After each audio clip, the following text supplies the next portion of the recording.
اے رب جہاں پنجتن پاک کا صدقہ، اس قوم کا دامن غم شبیر سے بھر دے، اس قوم کا دامن غم شبیر سے بھر دے، اما یجیب المضطر اذا دعاہ ویکشف السوء۔ بچوں کو عطا کر علی اصغر کا تبسم، بچوں کو عطا کر علی اصغر کا تبسم، بوڑھوں کو حبیب ابن مظاہر کی نظر دے، بوڑھوں کو حبیب ابن مظاہر کی نظر دے، اما یجیب المضطر اذا دعاہ ویکشف السوء۔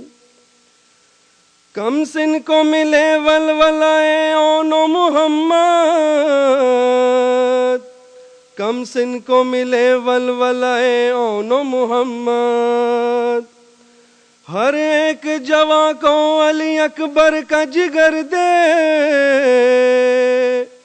ہر ایک جواں کو علی اکبر کا جگر دے، اما یجیب المضطر اذا دعاہ ویکشف السوء۔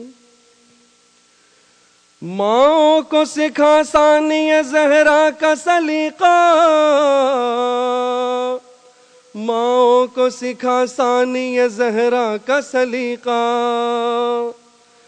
بہنوں کو سکینہ کی دعاؤں کا اثر دے، بہنوں کو سکینہ کی دعاؤں کا اثر دے، اما یجیب المضطر اذا دعاہ ویکشف السوء، ویکشف السوء۔ صلوات بر محمد۔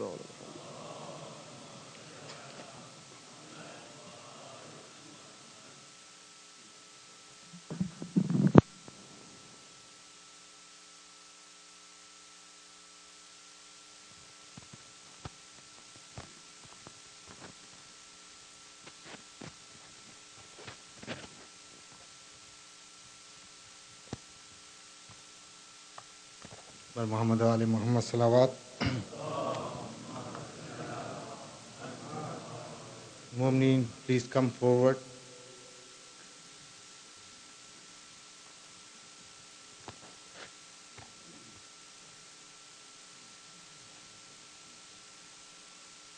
Thank you. Bar Muhammad Ali Muhammad Salawat.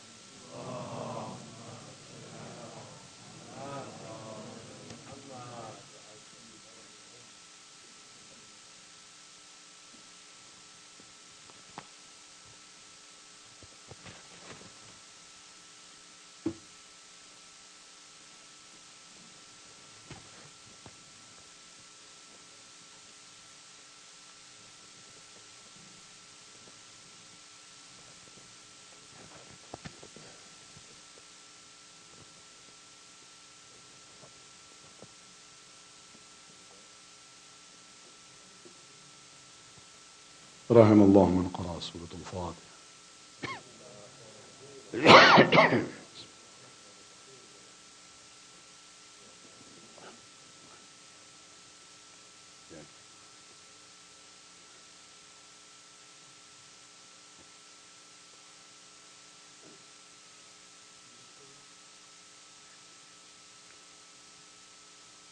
أعوذ بالله من الشيطان اللعين الرجيم.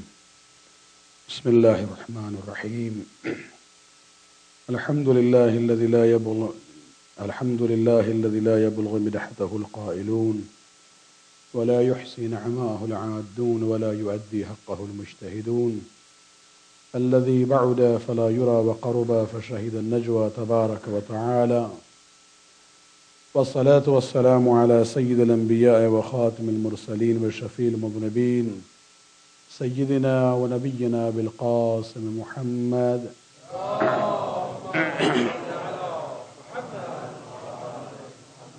وعلى أهل بيته الطيبين الطاهرين المعصومين الذين أذهب الله عنهم الرجس وطهرهم تطهيرا.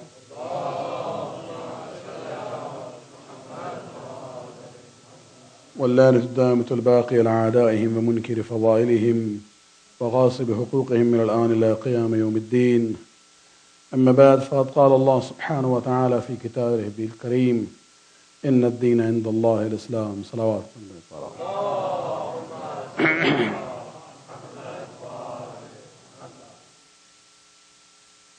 In this Majalis of Sayyid al-Shuhada,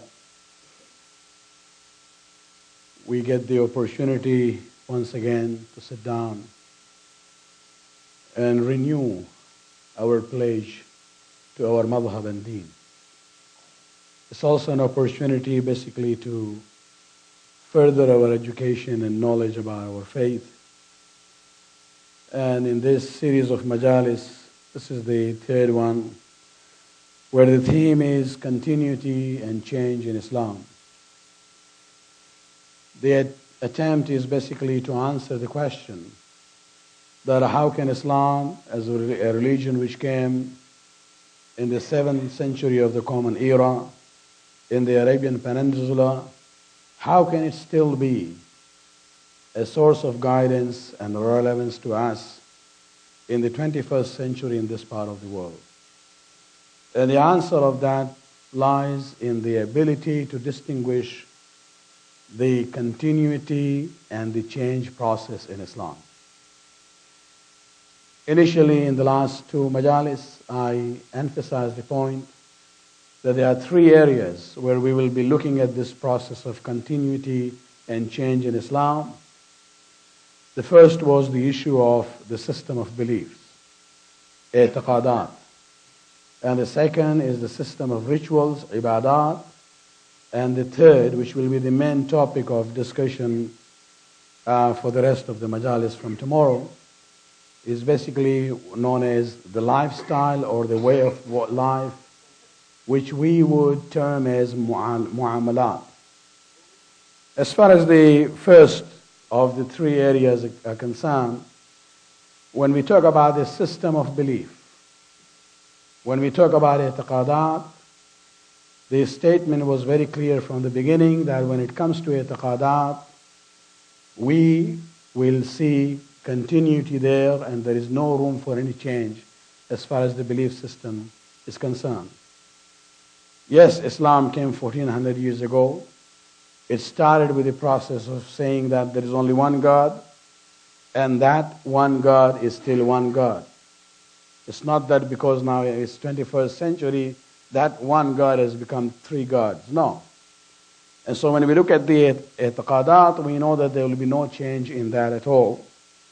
Then we looked at the second area last night, which was the system of ibadat, the system of rituals. And that's where we saw the combination of continuity as well as change. It is in rituals that you see both elements. We looked at the example of namaz and hajj, and especially when you look at the wujub of namaz, it is there all the time. But if you look at some of the details of namaz, for example, the libas of musalli, there you see that that issue is not bound to a permanent law. It depends on zaman and makan, and that is where Islam has this ability to emerge in any given culture of the world. Salawat for me.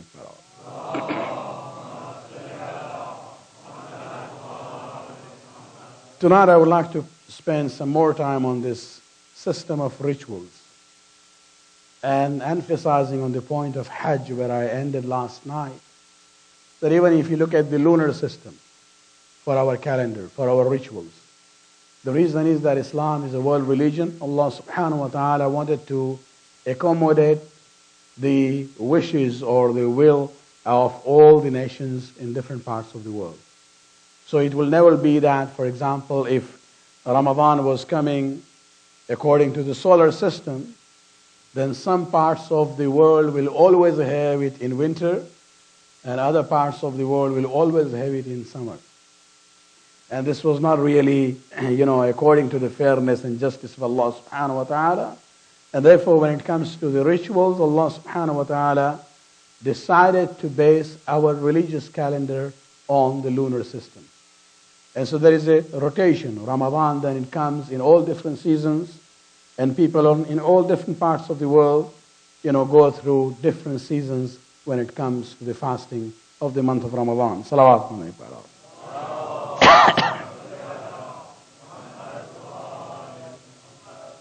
Look at the example of Hajj as one of the ibadat.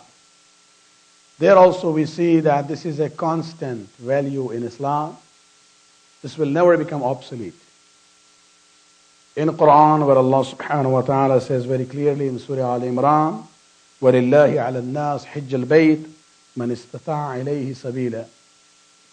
That whoever has the ability to go for Hajj, it is a duty on that person, for the sake of Allah subhanahu wa ta'ala, to go for Hajj. And then he ends by saying, وَمَنْ كَفَرَ فَإِنَّ اللَّهَ غَنِيٌّ عَنِ الْعَالَمِينَ. If somebody is denying that obligation of Hajj, becoming ungrateful, then, Allah says, I really don't need them. But this will be there all the time. The wujub of Hajj is a constant value of Islam. There will be no change in there. Of course, the conditions would change. The ability, wealth-wise and health-wise, depends on makan and zaman. You cannot say that the value for a Hajj caravan during the days of the Prophet was so many dirham or dinar, and that would be the same one now. No, it changes. But the obligation would still be there. The details will change according to zaman and makan, according to the time and the space that we find ourselves. One of the important areas, again, is the issue of the location of Hajj. Allah subhanahu wa ta'ala, it was His will. He selected a barren area. There is nothing there. It's not a resort area, although the Saudis are trying to make that. But if you look at it, the natural landscape of Mecca is really nothing. It's not an area which is scenic or beautiful. No, but Allah subhanahu wa ta'ala says, I chose that to be the Holy Land. And that is where my house is. And I would like you to go, if you have the ability, once in your lifetime, go for a Hajj.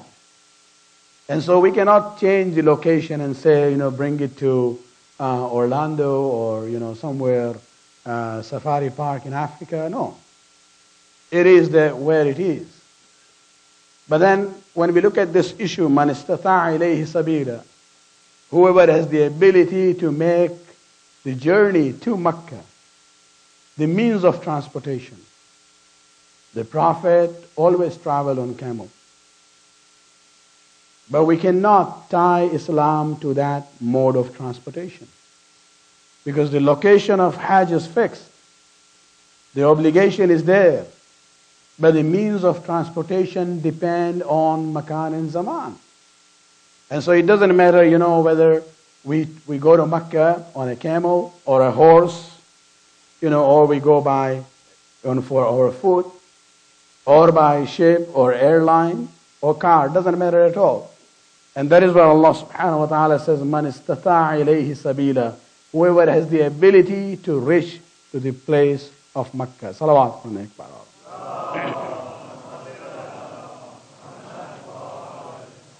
Another important constant feature of the ritual of Hajj is ihram.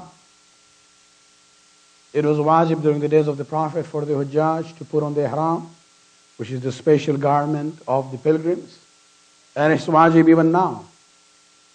That would not change, because the purpose of Hajj will be there, relevant for all the time and for all the human society, even if they come 200 years from now. It's interesting to see that when you look at the issue of ihram, it is there to create this sense of equality among the Muslims in the eyes of Allah subhanahu wa ta'ala. That need is there for all the time. And therefore that issue of ihram will never become obsolete. The rule would always be there. And not only that, we see very interestingly, as I said yesterday also, Islam did not come to force Arab culture on the people. Ihram is very interesting. It's not really dress of any tribe or nation in the world. It's not even of Arabs. This two piece of clothes that we have for the men, for women it's recommended to be white and cotton. Their normal clothes would be okay. But the ihram of the men especially, we see it's not really a dress of any tribe or nation in the world. And so Allah subhanahu wa ta'ala wanted to create this sense of, equality of mu'mineen in the eyes of Allah subhanahu wa ta'ala, especially when they go and visit Baytullah al-Haram. Salawat alayhi.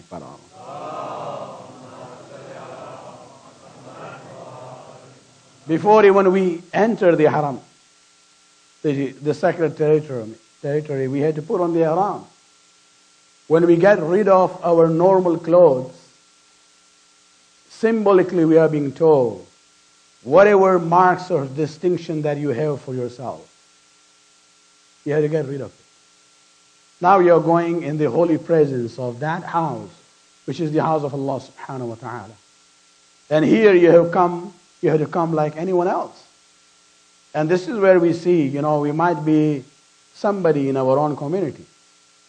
We might be identified by our, professional clothes or according to our status and the style that we have.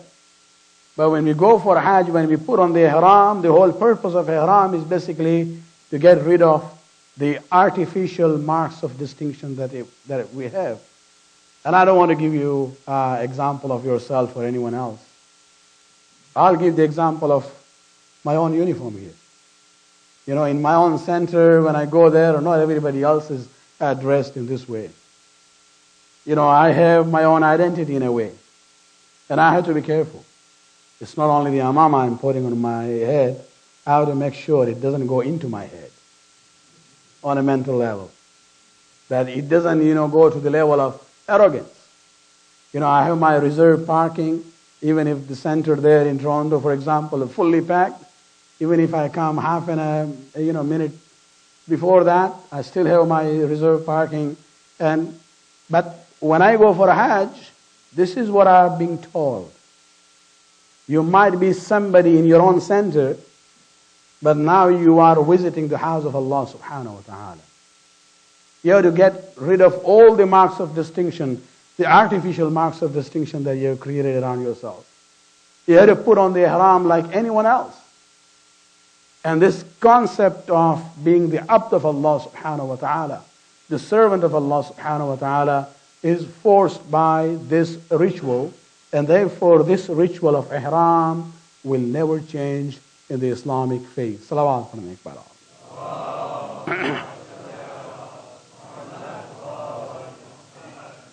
MashaAllah, many of you have gone for a Hajj, but if you just think about it, even the Muharramat of Ihram, the things which are forbidden in Ihram, everything is geared towards this issue of identifying and knowing yourself as the servant of Allah subhanahu wa ta'ala.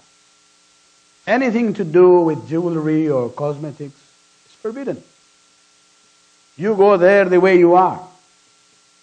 Not only that, even this sense of, self-glorification. Why it's haram to look at the mirror when you are in haram?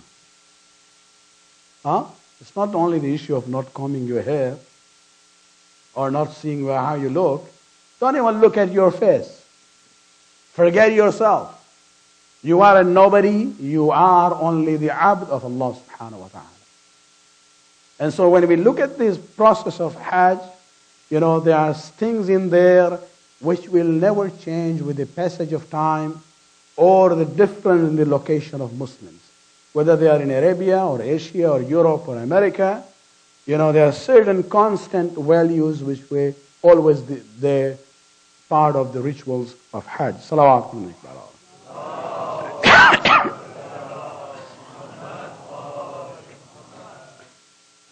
Another example, again going back to Hajj, is the issue of tawaf. When we go around the Kaaba, again going there with the Hujjaj, reinforcing this point that we are nothing but the abd of Allah subhanahu wa ta'ala. You know, it's just like Saadi Shirazi, the famous Iranian poet, uses an example in a very different context. And I'm just, borrowing it for Hajj, for Tawaf. He says, look at the raindrop. The rain comes from the clouds. Before the water is there, it is there part of the clouds. Then one drop separates from the cloud and it becomes the raindrop. एक कतरा पानी का बादल से अलग हुआ. When it separates, that one raindrop has its own identity. Symbolically, it says, well, I am something. I am somebody. But very soon it comes down on the ground, whether on the river or the sea or the pool of water. And when it goes down, it's submerged in the pool of water and it loses its identity. When we do tawaf, actually we are just like that raindrop. We might be something, we might have some identity for ourselves, a very special identity. But when we go around the Kaaba doing tawaf of that house, we are actually becoming that raindrop going into the sea of humanity.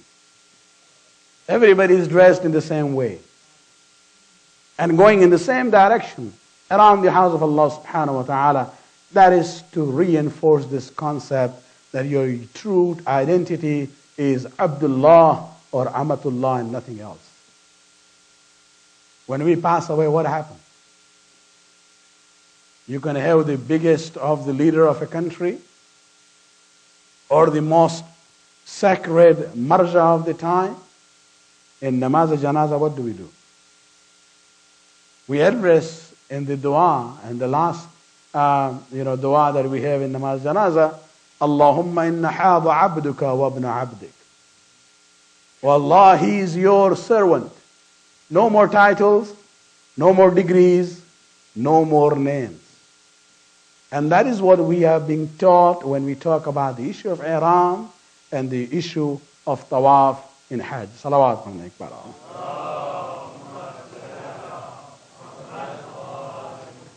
And because of this value and the purpose of ihram and tawaf, these are the elements of the ritual of Hajj which are constant, which will never change. Because that need is there, it was there for the Muslims of the days of the Prophet, it is for the modern man, and it's also for the people who will come to this dunya 200 years from now.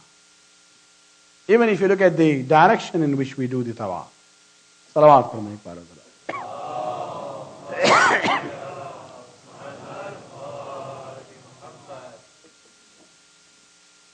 We go around the Kaaba counterclockwise. If you really notice, the system of nature is such that everything rotates in the same direction. The earth around itself, the moon around the earth, then the earth and the moon together around the sun. The biggest of the bodies that we see, to the smallest atom and the particles in it, all are in rotation. And the rotation is all counterclockwise. In tawaf, we also go in the same direction. Why? The difference is, you see, we would like to do the tawaf of the house of Allah subhanahu wa ta'ala. In a way, we are saying that, oh Allah, everything submits to you by your will. And we would like to synchronize ourselves and our lives with that rotation and the will that you have created in the nature. The only difference is that everything rotates according to the plan and the creation of Allah subhanahu wa ta'ala. They don't have the choice. In Surah Yasin, what do you hear? لا الشمس ينبغي لها أن تدرك القمر ولا الليل سابق النهار. The sun does not overtake the moon, or the moon doesn't overtake the sun. The night doesn't overtake the day never overtakes the night. Everything is according to the plan that Allah subhanahu wa ta'ala has made. They don't have a choice. The only creation of Allah that He has given the choice is the human being. And now that creation of Allah who has the choice is going around the Kaaba, synchronizing his own movement and rotation with everything else, and saying that, oh Allah, although you have given me the choice, but I choose to go in the same direction and submit to your will. Salawat for them.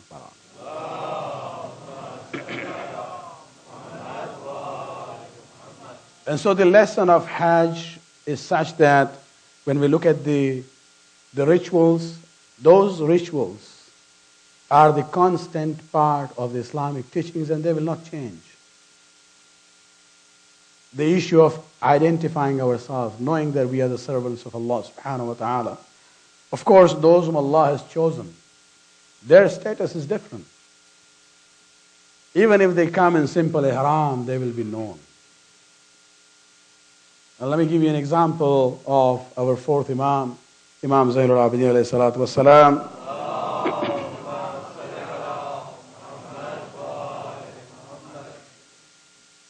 Once, Abdul Malik bin Marwan, when he was the crown prince of the Umayyads, after the events of Karbala,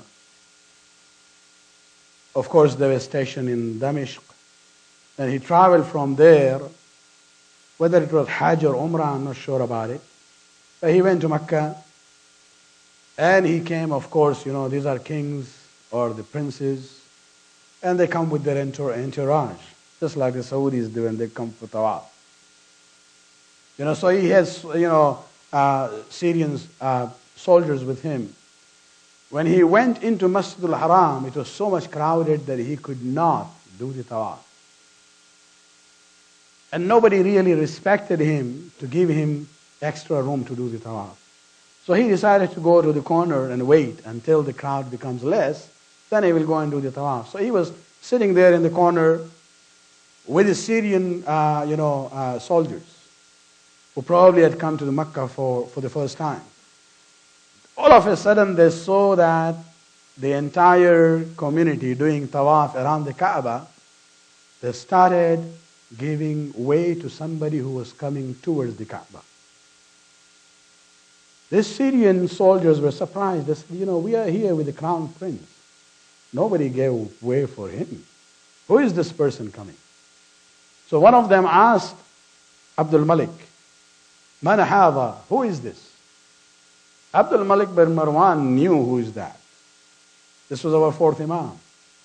But now out of jealousy, he says, I don't know who is he. In that group was one of the poets of Darbar, an official poet of the government, who was internally a Shia in Taqiyya by the name of Farazdaq, a very prominent poet. He could not really be silent at that time. He stood up and basically recited some poetry, a qasida, extempore. Because now he was not really doing it just for the sake of poetry. It was his Josh Imani which has been, provoked. When Abdul Malik bin Marwan said, I don't know who is this person, and he has some words there, and this is considered to be one of the important pieces of Arabic literature and poetry. Even the Sunnis study actually that. And just a few lines from that where he says, هذا الذي تعرف البطح وتعته والبيت يعرفه والحل والحرم. He says, this person, whom you are saying that you don't know, he is someone whose footsteps are known to this holy land. Not only that, وَالْبَيْتُ يَعْرِفُهُ وَالْحِلُّ وَالْحَرَمُ. The Kaaba knows him, as well as the sanctuary of the Kaaba and the land beyond the Kaaba. هذا ابن خير عباد الله كلهم.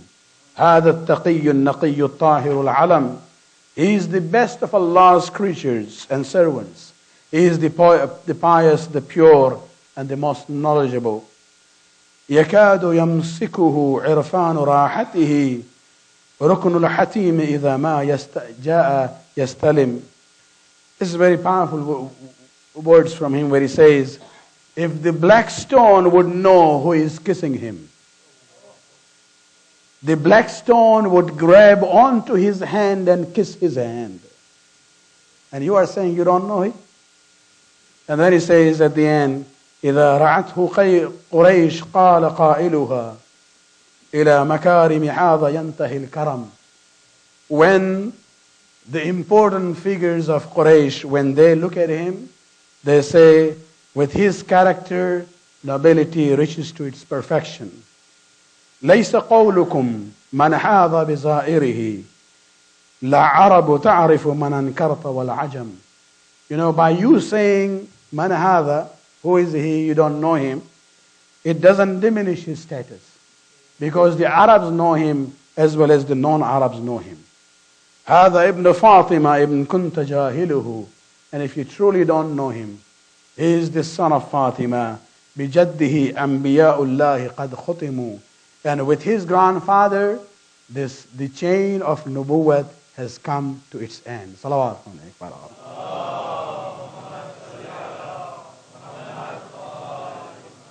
So of course there are some who are chosen ones, and they have their own status and their identity. Even if they come in simple ihram, those who have ma'rifat would know them. Farazdaq actually was sent to jail because of that courage that he showed. And Imam came to his help later on and also helped him financially and rewarded him for his poetry. May I just, add here that there is a announcement was made for Saturday that the children of the community are going to have poetry program for Muharram. And this example of Farazdaq and the example of many, many shu'ara of the days of the Ahlul Bayt and how the Imams actually helped them even financially shows the importance of the words of poetry. And by encouraging our own children, to compose poetry for the sake of Allah, Rasul, and the Ahlul Bayt, this is keeping in line with the tradition of the Imams of Ahlul Bayt alayhi salatu wassalam. Salawat. May I request the brothers over there to move forward, please? There's a lot of room here. My father...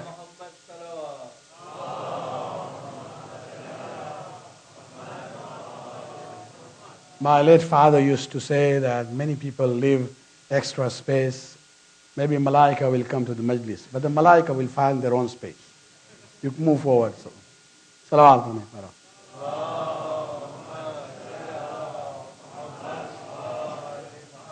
So when we look at the example of Hajj as a ritual, as an ibadah, that's where we see that some elements of change and continuity is there. And whatever rituals actually have a purpose, which are universal, will be there all the time. Passage of time and space will not diminish the importance of those rituals. Especially when we talk about the issue of, the sense of equality of mu'mineen in the eyes of Allah subhanahu wa ta'ala. It is so much powerful when we talk about Hajj. Yes, we also know Namaz al-Jamaat is a way of enforcing that concept. But on a global level, the way it's done in Hajj, if you look at the impact it had on the most famous Muslim in North America by the name of Malcolm X. Malcolm X, when his background, I'm sure many of you know about him, he belonged to a group known as Nation of Islam. Nation of Islam was a group founded by a person by the name of Elijah Muhammad, who claimed to be a Nabi. Of course, there was no Nabi after Rasulullah, so he was wrong in that. But he had created this group in America known as Nation of Islam, and this were all, Afro-American people. And this was actually a reaction to the racism that the Afro-Americans faced by the white Americans. And so Elijah Muhammad used Islam as a way of getting back to the white America. And they actually started changing even the language that they used to use. And they started promoting racism in reverse, actually, and hatred towards white people. One of the things they did was they said, for example, if you look at the theory of evolution, the first human being came from North Africa. And so Adam was black. And if you are black, you are a true human being. The more you lose the color, the more you are losing your humanity. So they say Adam was black, and I've seen their literature where they have pictures of the prophets also drawn, all the features of Nubian people, from Sudan. And they even actually have the prophet, our own prophets featured there. And one picture I saw there was a tent with the prophet, of course it was just their own depiction, the prophet, Ali and Fatima and Hassan and Hussein, standing outside the tent. All of them, their feature was all, Sudanese feature. And the color was black. So this is how they were getting back to white America, even in their language. If you look at the English language, when you talk about angel and white is always associated with angels. Even the color white, sometimes we describe it as angelic white, in the shades of white. And we say, Satan is black. In their books, they reverse that. They say angels are black and Satan is white. And so Nation of Islam was basically a group, emerged as a reaction to what was happening in America. Unfortunately, they used some of the symbols and terminology of Islam. And Malcolm X was part of that group. A very powerful speaker. And then he went to a trip to Africa, Middle East, eventually ending up in Hajj. It is in Hajj that he actually was totally transformed. His views based on the Nation of Islam ideology were shattered. And the letter that he wrote to his wife from Hajj, let me just read one passage, which tells you that when we talk about Hajj, we have to really understand its impact in a true sense. It says there were thousands of pilgrims from all over the world. They were of all colors, from blue-eyed blondes to black-skinned Africans. But we were all participating in the same ritual, displaying a spirit of unity and brotherhood that my experience in America had led me to believe never could exist between the white and the non-white. Then he goes on to say, America needs to understand Islam because this is the one religion that erases from its society the race problem. Throughout my travels in the Muslim world, I have met, talked to, and ever eaten with people who in America would have been considered white. But the white attitude was removed from their minds by the religion of Islam. I have never before seen sincere and true brotherhood practiced by all colors together, irrespective of their color. And so what I would like to say, when you go for Hajj, just do not come back with the title of Al-Hajj. Come with transformation within yourself. Know what you are. And understand that sense of equality of mu'mineen in the eyes of Allah subhanahu wa ta'ala.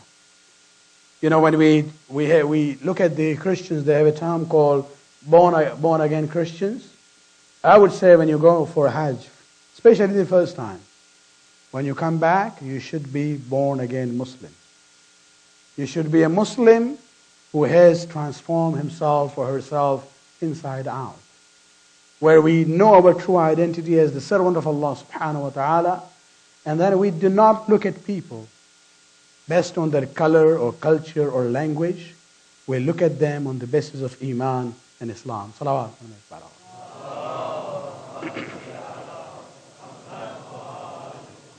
Before I move towards Urdu, one more point. Just to emphasize, since I talked about Hajj tonight, do not be like people who go all the way there and come back and they are same.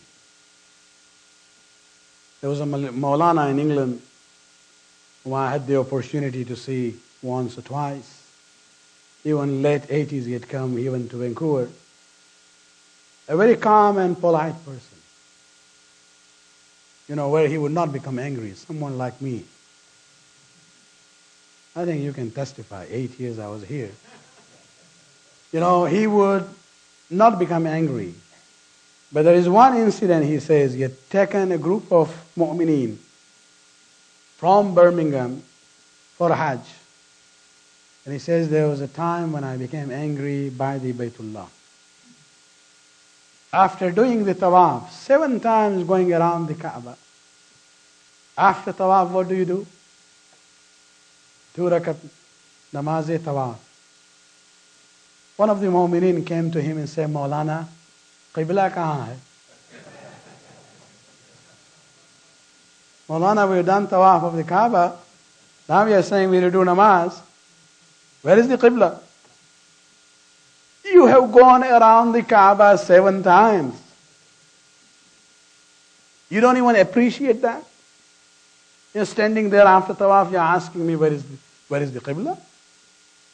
So don't be a Haji who goes all the way there and doesn't even understand what he is doing. Understand that, only then you will get that, the benefit of doing that powerful ritual known as Hajj. Salawat alayhi.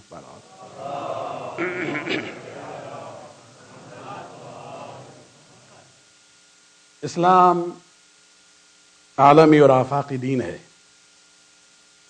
زمان و مکان کی بندش سے آزاد ہے، نہ ایک زمانے کے لیے آیا تھا نہ ایک علاقے کے لیے آیا تھا، ہر دور کے لیے ہے، ہر جگہ کے لیے ہے۔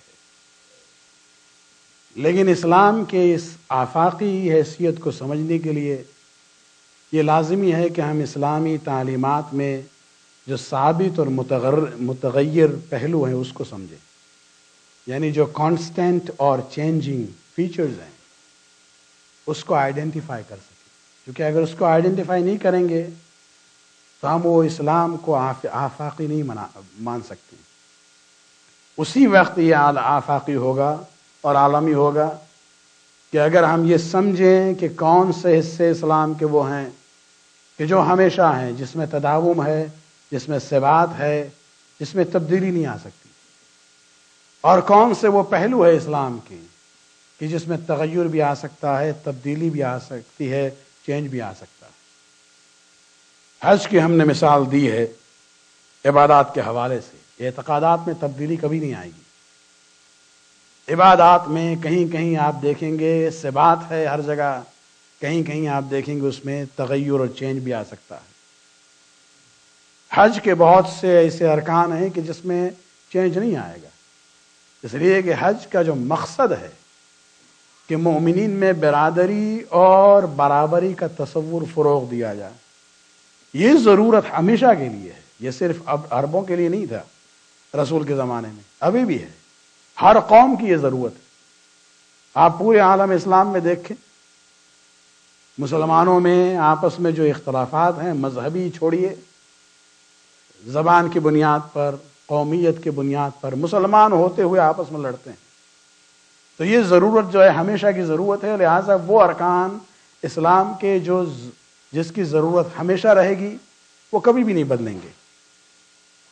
حج میں ایک بنیادی عنصر یہی ہے کہ مسلمان یہ سمجھے کہ مسلمان آپس میں ایک دوسرے کے بھائی ہیں اور اللہ کی نظر میں یہ برابر ہیں، چاہے ان کا رنگ مختلف ہو، زبان مختلف ہو، قومیت الگ الگ ہو، لیکن اللہ کی نظر میں یہ سب ایک ہیں۔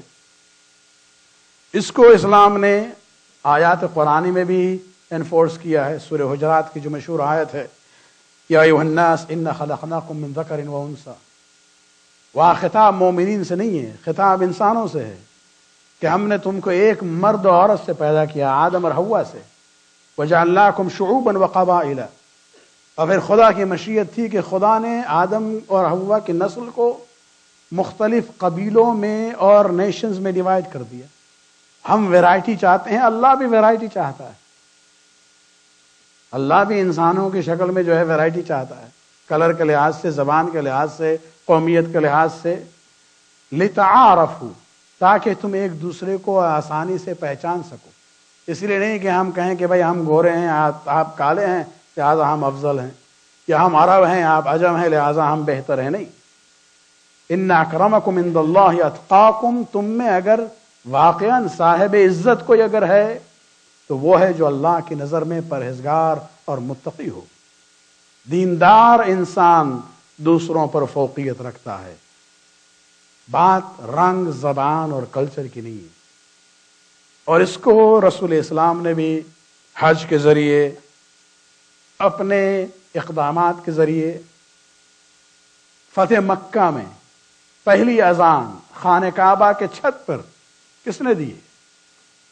بلال حبشی کو بھیجا ہے.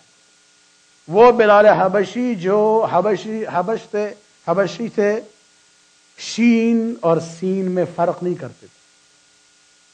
اشہد ان لا الہ الا اللہ کے بجائے اشہد ان لا الہ پڑھتے تھے. ہم لوگ کہیں گے بھائی نماز ہی باطل ہو گئی، بھائی اذان جو ہے باطل ہو گئی تو ختم. اور مکہ مدینہ میں جب اذان دیتے تھے بلال، لوگوں نے شکایت کی، عربوں نے کہ بھائی ہم لوگ ہیں، موجود ہیں، یا رسول اللہ ہم لوگ اذان دیں گے. رسول نے کہا تھا نہیں، تمہیں جو بھی سنائی دیتا ہے لیکن اللہ تک یہ اذان پہنچتی ہے بلال کی تو وہ اشہد نہیں ہے، اشہد ہے. وہاں مکہ پہنچنے کے بعد مشرکین کے یہ غلام تھے بلال. مشرکین مکہ کے سرداروں نے ظلم کیا تھا بلال پر، ان کے سینے پر سوار کر کے اذان دلوائی تاکہ ان کے دماغ میں یہ فتور جو ہے برتری کا، دولت کی بنیاد پر، قومیت کی بنیاد پر، وہ ختم ہو جائے. غدیر کا خطبہ آخری خطبہ ہے رسول کا، اس میں بھی جو اعلان ہوا ہے، خلاصہ اسلام کے پیش کیا ہے، لیس لعربی علی عجمی فضل الا بالتقوی. کسی عرب کو غیر عرب پر فضیلت حاصل نہیں ہے سوائے تقوی کی بنیاد پر. الا هل بلغت، کیا ہم نے اس پیغام کو پہنچا دیا؟ پھر رسول کہتے ہیں اس پیغام کو بھی صرف ولایت کی بات نہیں ہے، یہ پیغام بھی جو حاضرین ہیں وہ غائبین تک پہنچائیں. اور اس مساوات اور برابری کا تصور جو ہے، جو رسول اسلام لے کے آئے تھے، اسے اہل بیت نے محفوظ کیا ہے. اس پیورٹی اور اخلاص کے ساتھ صرف آل محمد کے مذہب میں یہ بات ملے گی. دوسرے مذاہب اسلام میں یہ برابری کا تصور ڈائلیوٹ ہو گیا ہے. عرب کو فوقیت دی گئی غیر عرب پر رسول کے بعد. اور اسی لیے آپ اگر عربی تاریخ پڑھیں تو وہاں آپ دیکھیں گے کہ ایک کلاس ہے سوسائٹی کا جن کو کہا جاتا ہے موالی. عربی میں یہ ان کی بات نہیں ہو رہی ہے انڈیا پاکستان میں مولائی اور موالی کہتے ہیں، نہیں. عربی میں اس زمانے میں موالی رولر ہے مولا کا، یہ اس نون عرب کو کہتے تھے کہ جو مسلمان ہو گیا ہے، اس کی کوئی آئیڈینٹی اور رائٹس نہیں ہوتی. نون عرب اگر مسلمان ہوتا ہے، وہ اگر اپنے لیے کوئی پروٹیکشن چاہتا ہے اس سوسائٹی میں تو اس کو کسی نہ کسی عرب ٹرائب کے ساتھ ایفیلیٹ ہونا پڑتا. تو اس کو وہ کہتے تھے یہ فلاں جو ہے مولا ہے فلاں قبیلے کا. یہ جس طرح سے آپ لوگ جو مڈل ایسٹ میں رہیں وہ جانتے ہیں ایک زمانہ تھا کہ اگر آپ نون عرب ہیں اور اگر آپ کو بزنس کرنا ہو تو آپ نہیں کر سکتے جب تک کوئی کفیل نہ ہو. کوئی کفیل والا جو تصور ہے نا، کوئی جاہلیت والا ہے جو ابھی تک چل رہا ہے. لیکن وہاں جو ہے تو مولا ان لوگوں کہتے تھے جو نون عرب مسلمز تھے. آپ اگر موالی کی ہسٹری کو دیکھیں ارلی ڈیز میں، میجورٹی آپ دیکھیں گے یہ شیعہ ہیں. کیوں؟ جبکہ علی کے علاوہ کوئی شیعہ امام جو ہے حاکم نہیں تھا، رولر نہیں تھا کبھی بھی. ان کے پاس فیسیلیٹیز نہیں تھی کہ ان کو فائنینشلی زیادہ سپورٹ کر سکیں. زیادہ تر موالی شیعہ اس لیے ہوتے تھے کہ وہ جانتے تھے کہ اگر ان کے پاس جائیں گے دوسروں کے پاس تو وہ ہمیں سیکنڈ کلاس سٹیزنز کا ٹریٹمنٹ دیں گے، جبکہ ہم اہل بیت کے پاس جائیں گے، جو بھی ہمارا رنگ ہو، جو بھی ہماری زبان ہو، جو بھی ہمارا قبیلہ ہو، لیکن آل محمد ہمارے ساتھ برابری اور برادری کا سلوک کرتے تھے۔ اور اسی لیے موالی جو ہیں یہ گرویدہ ہوتے تھے اہل بیت کی طرف۔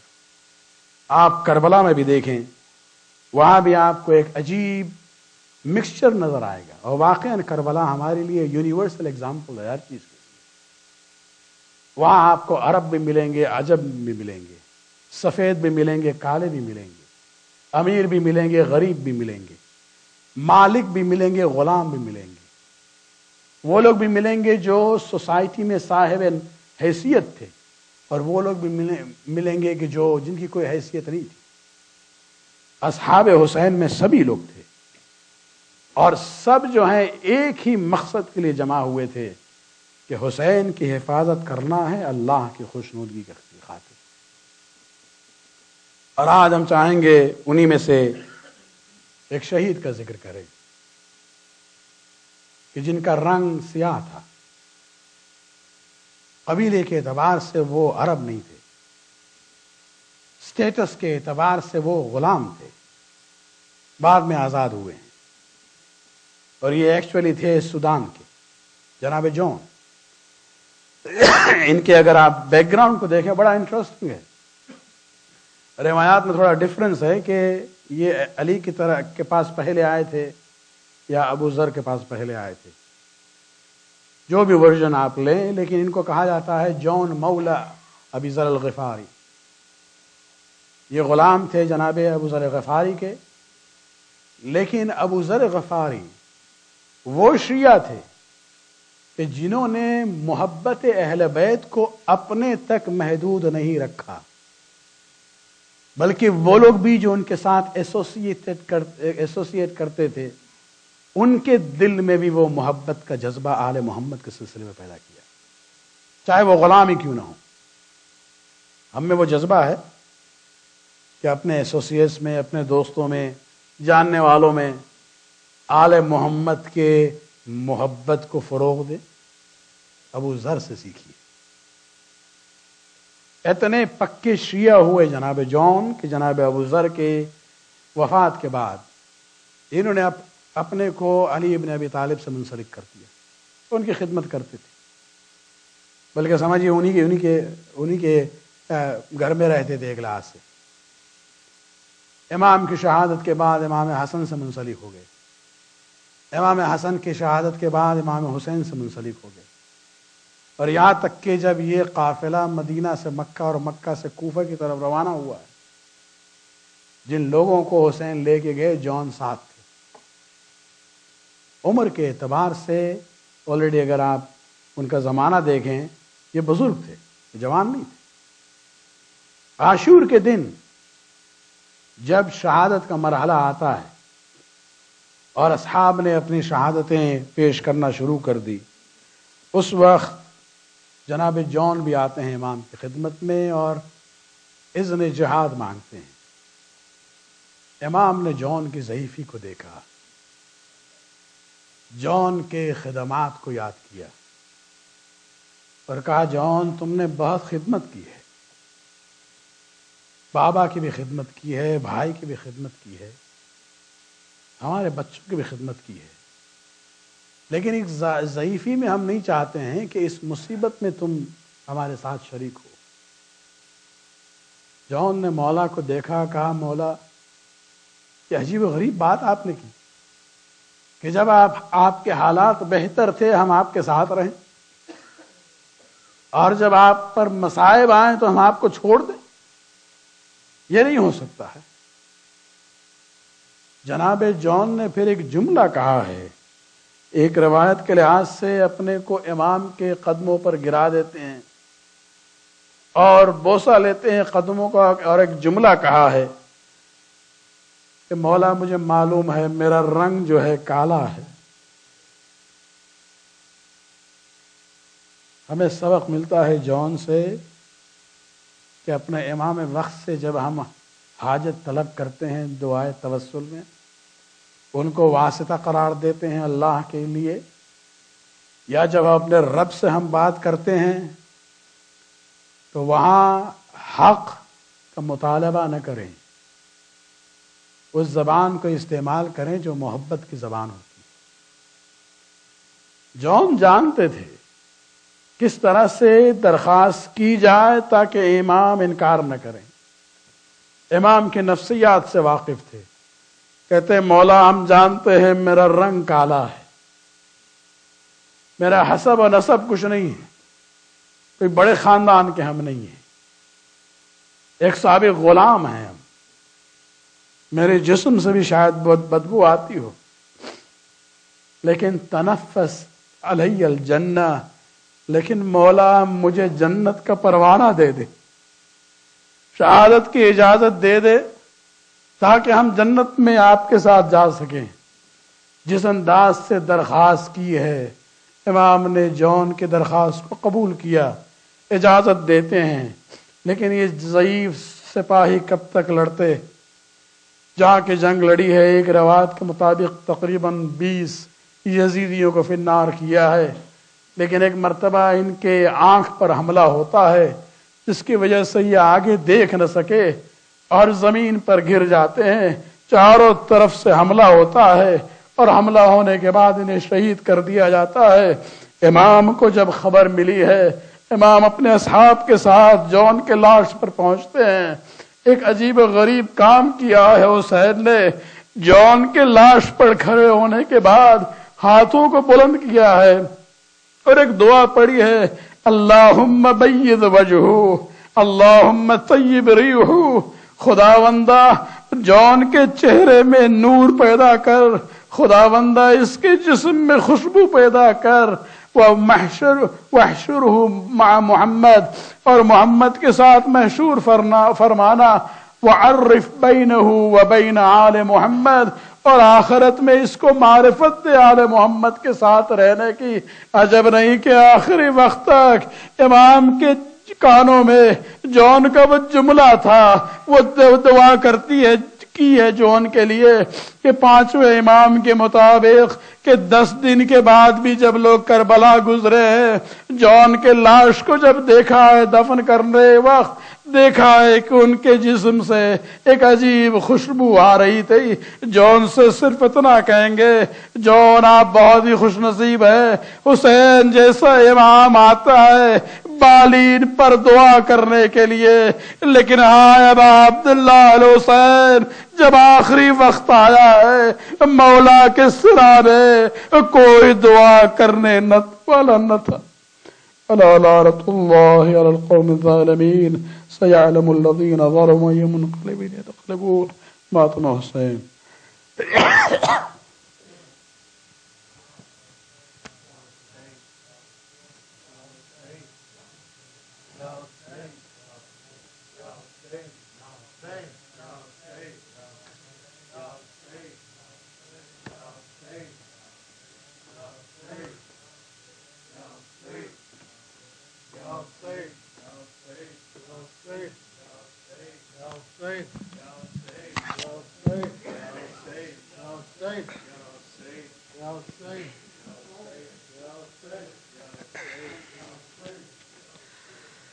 مرضی تھی یہ خدا کی،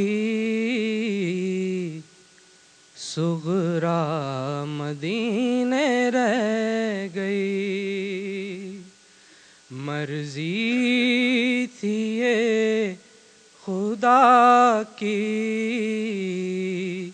صغرا